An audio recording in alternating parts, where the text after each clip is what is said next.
NBA one take. It's me, NBA one take, feature yours truly, Pretty Boy Laker, coming from you from beautiful New York City. And just feeling good, feeling great. Another day, another opportunity. Just another day. Follow me on YouTube, Snapchat,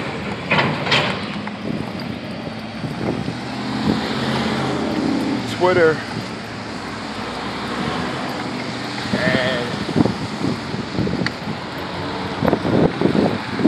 and everything.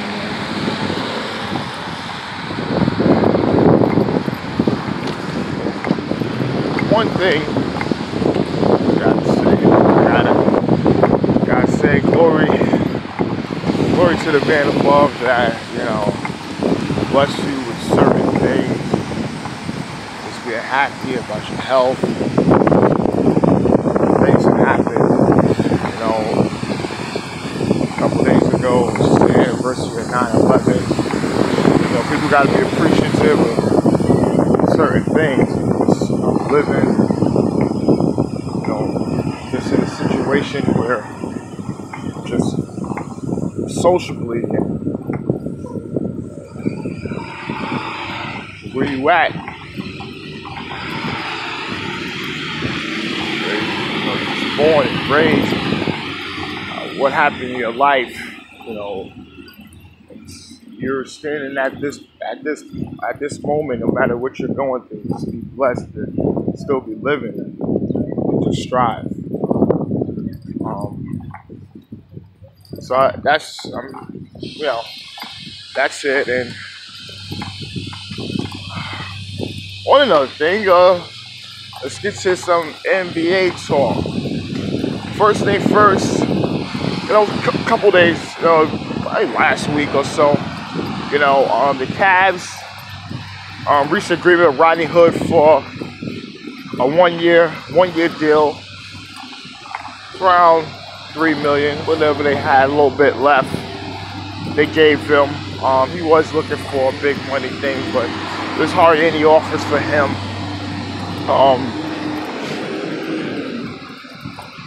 He was in that trade with Clarkson and these guys that came in at the break. He never really found his rhythm playing alongside LeBron James. Not like he was in Utah. So people were saying that he was going to get some kind of money, but I don't know, that playing with LeBron and it was just something different. He never found his niche. He was never, the guy that we saw flashes of at Utah, when he'll just go off on opposing defenses. But this is he'll come in. LeBron's not there. He'll be able to showcase his talents.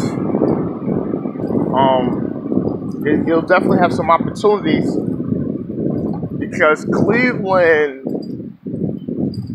main thing is they're going to the playoffs.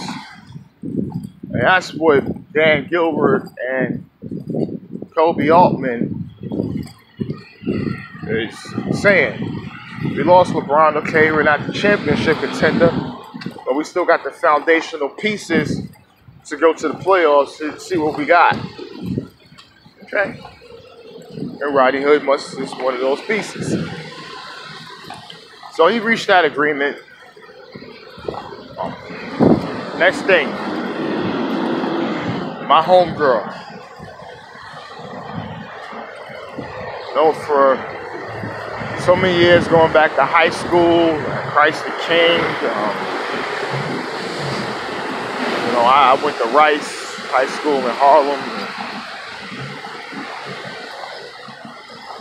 There were Play some rec hoops with her. One of the greatest NBA players, one of the greatest WNBA players of all time, Sue Bird and Seattle Storm. They won their 3rd championship. Brianna Stewart, another UConn alum. You know, she's just one of the best. You know, I said something on Facebook that she was the only one to ever, only female to ever beat me one-on-one. Yeah, she did, but you leave that alone. But you know, the masked woman, she had the mask on, broke her nose. She got it done. Let's congrats to you, Sue. You inspiration to a lot of young ladies, and just have a tremendous work ethic on the court, and just a great person off the court. Congrats to you, Sue, and the Seattle Storm. I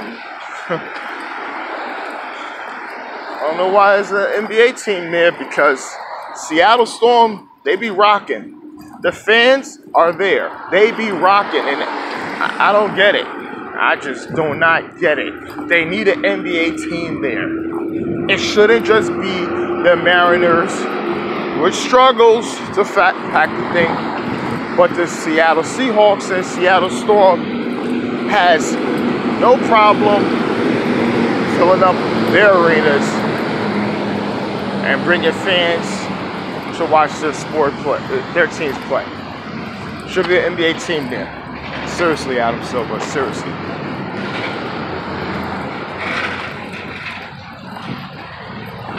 Jabari Bird, I didn't want to touch this, but someone told me I had to speak on it. Now, I reached out to someone I knew that had possibly some information on this,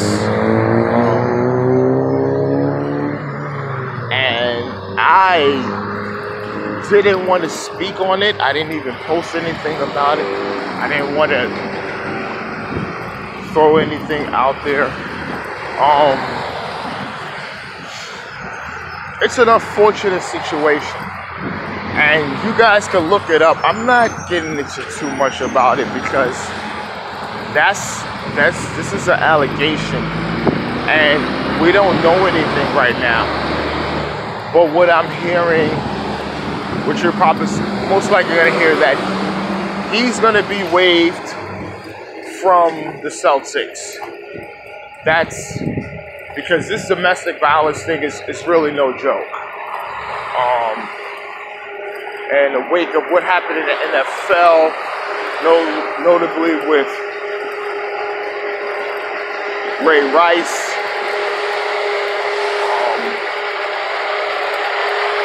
they're taking precautions with certain things. And, you know, what they heard is just a real egregious act on his part for what's been alleged. And the Celtics are just trying to figure out what they can do to separate themselves from the situation.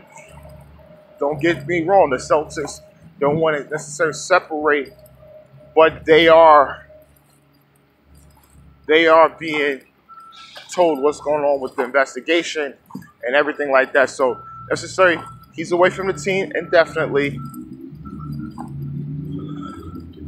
But if there's a trial or anything like that, he will be waived, and he will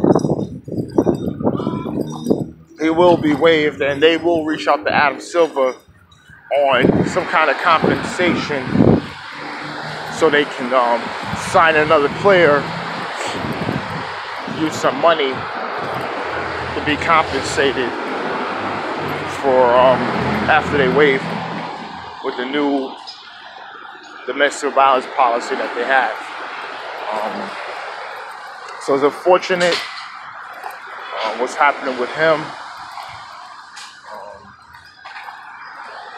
I do follow him on Twitter. Someone posted a situation, do follow me. But that's what they're saying. So I'm gonna leave that at that. And the next thing is my boy, Russell Westbrook. Now, he got an arthroscopic surgery, a cleanup on the knee. And he's going to miss preseason, and he's going to miss participating physically in training camp. Now, this is a big thing. You got people on TV that is saying, yes. Now,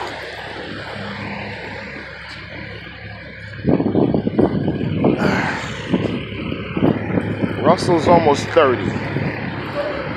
Yeah, it's been that long, ladies and gentlemen. So we're now, I always say,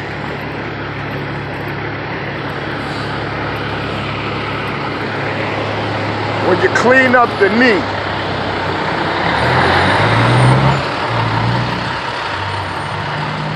after the age of 30,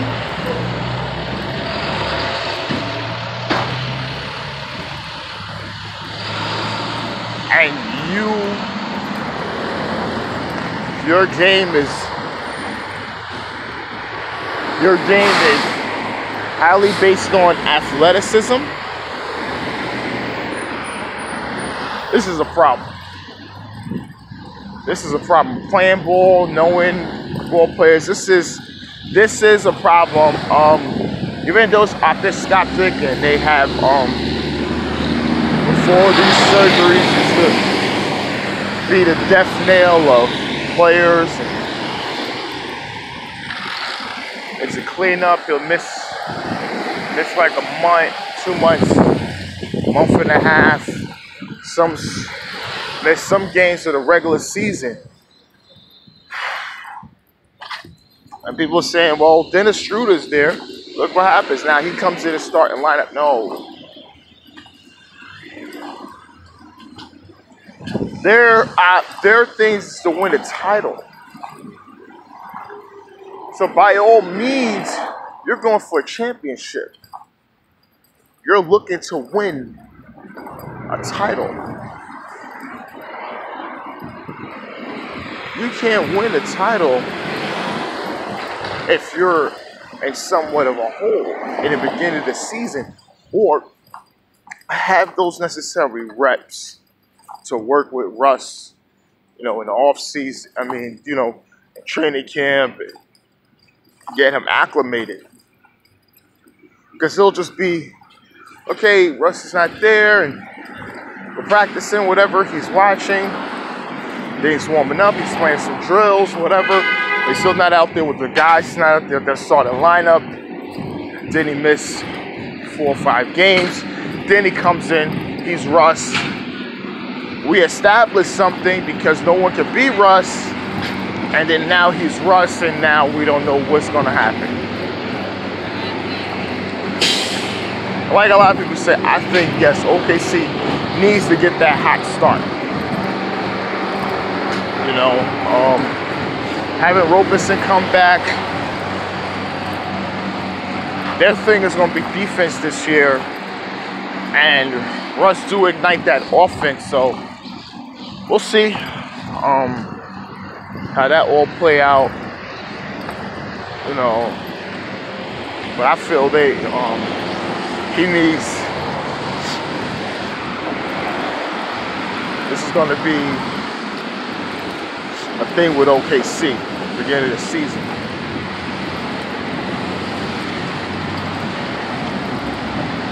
But that's all I have today. NBA Onetake, September 14th. You